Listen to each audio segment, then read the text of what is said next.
So let's get started. First, we take the bottom plate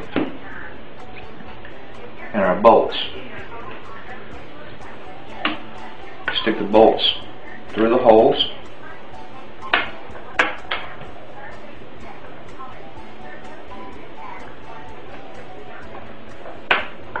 Like so.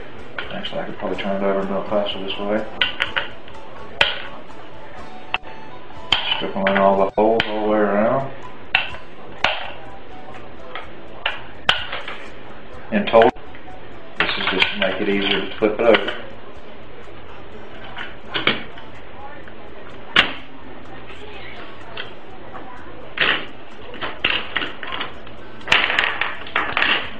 Taking note that the porthole is toward me, so that the next plate, instead of being in the same line of the same, will be at the top. I'll set this plate up here and out of the way. First, we want to start off with a gasket. First view that you put on, that went on very easy. The first view you put on usually doesn't go that easy. Keeping in mind that the porthole is the bottom on this one, you want to turn the plates. I actually should have them all turned. Like I say, you normally wear gloves, but make sure that you've got clean hands. Put your first one in place. So here comes the fun part, getting it to drop. But once you do, notice the tab for the connection is on this side. Come back with another gasket. These plates have already been cleaned, sanded, and cleaned again. Come back with a second plate. Drop it down. Go with another gasket. Another plate. Alternating every other plate. You could put all the connections on one side, but that would not give you enough room to make your connections, your electrical connections. We want to use 10 gauge wire so it won't get hot. Go with another gasket. Another plate. I used 100 grit sandpaper. I actually put it in a jig sander, and that made it a lot easier on my hands. And it seemed to have done a fairly good job. I have one extra plate here. I have several extra plates, but put that plate to the side. You end with a gasket just like you began with a gasket.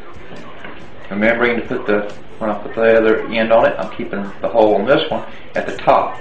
Remember, the other one was at the bottom. That's for the fill up. This is for the exhaust side. This is where the gas is coming out of. Come back and put washers. You can use lock washers, but I'm using just small fender washers for now.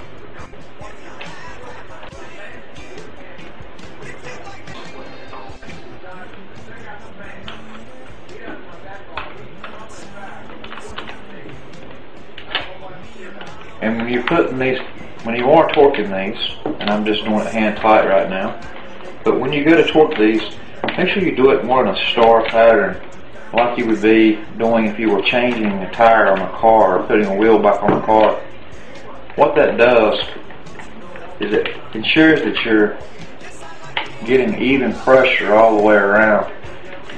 You don't ever want to over tighten this material for a gasket or any other material for a gasket, as you're liable to damage the gasket. And believe me, it's nothing more aggravating than to fill these things up with electrolyte and have to go back and tear it back apart to repair a little bit of a small problem with your gasket.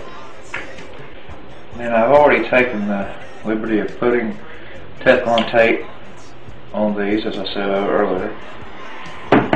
And for these particular fittings are, I think it's ½ inch. Anyway, that's what that was, and I tapped it out, and they should go on in there, no problem really. Line up very well. And once you put the Teflon tape on there, there's nothing like a trusty Craftsman 5/8 wrench. This being the top where the gas will come out, and this is the end that will go out to your bubbler. These connections here are, you can choose hot, negative, or you can have your neutrals in here. Your electrolyte's going to make a big difference. But have fun, be careful.